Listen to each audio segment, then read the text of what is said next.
play. Tuck your Wii remote into baby, connect your nunchuck, then Hold the baby like mama. and watch your huggable newborn come to life. Perfect. Make baby smile.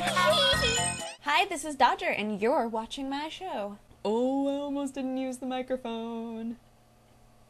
Thank goodness, so many lives were spared just then. So if you have the urge to type out a comment along the lines of, wow, you look really tired, you should get more sleep, I agree with you.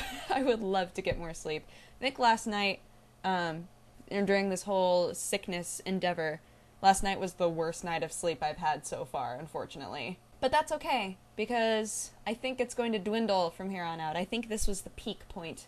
I hope. I want that. I want it to be the peak point. I want to wake up tomorrow morning and be like, wow, the birds are singing and I feel so fresh and fancy and etc. Also, if you can't tell from my attire, I'm in my business wear, in my have fancy things to do clothing. So, for gaming news, as we all know, the company Zynga has been taking over Facebook slowly, little by little, creating games that make all of us upset and hate Facebook and do our best to never go on it, or at least block people from our news feeds. For those of you that love Zynga's Cafe World game, never fret, because Cookin Mama is here to cash in on the fame. So Cookin Mama is a series of games that have been coming out for the DS and the Wii and all that have a bunch of different mini-games that help you to create some sort of random recipe depending on which one you choose, and you can get better and better at it, and your speed helps and all that sort of nonsense. But now they have, hold on, Cookin Mama Friends Cafe. It's apparently exactly like Cafe World, except they made some big tweaks. Like, you have to buy all of your items ahead of time with money that you already have, rather than just having the items. But of course there are things that we're all really used to, like being able to upgrade your cafe or restaurant if you're playing Diner Dash, you know, whatever. This whole, like, type of game has been done many, many times before. But now Zynga's cafe game is really big, so Cookin Mama was like, hey, what's up, guys? Did you guys know that there's a babysitting mama? I saw the preview for that. Like, they had a little trailer on YouTube. It was weird. It was weird. It was kind of creepy. And I think the baby was, like, 1/3 the size of Cookin Mama. Also creepy. So they're going to make a Pac-Man reality show?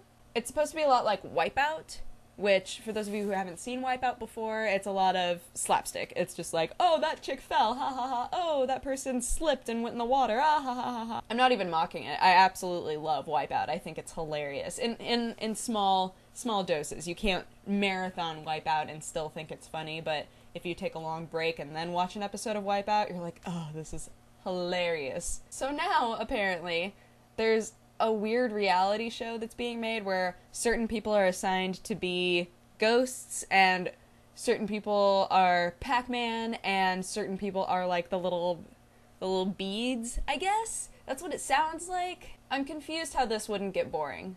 Like, extremely confused how this wouldn't get boring. I don't know, there are crazier reality shows, but like with Wipeout, there are different like stages and stuff. With Pac-Man, there aren't different, like, there are different levels, but it's always the same thing. They should do a Mario reality game, and then at the end you have this huge flagpole and you have to, like, climb up it.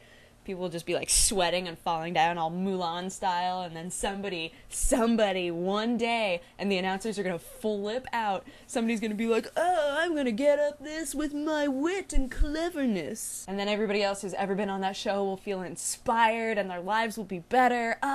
Mario reality game. Make it happen. Scientists are claiming that they can tell how good a person is at a video game by looking at their brains. Apparently there's like a specific part of the brain they can tell like how easily it assimilates information and figures out how to do things.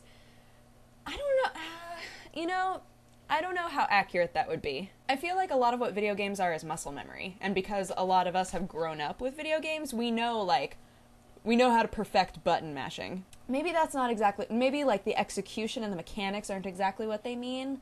Maybe they mean figuring out video game-based puzzles? That doesn't really work either, because the puzzles that wind up in video games a lot of the times are based off of like real-world puzzles, so then could you say, I looked at this person's brain and they're good at puzzles, so they must be good at video games? I don't know. I don't buy it. I don't buy it. Hollywood. So that's my show. Thank you so much for watching. If you want to have coffee, hit boop right there. And otherwise, it's going to be tea again. I'm just going to let you guys know. I'm still going to rank coffee there.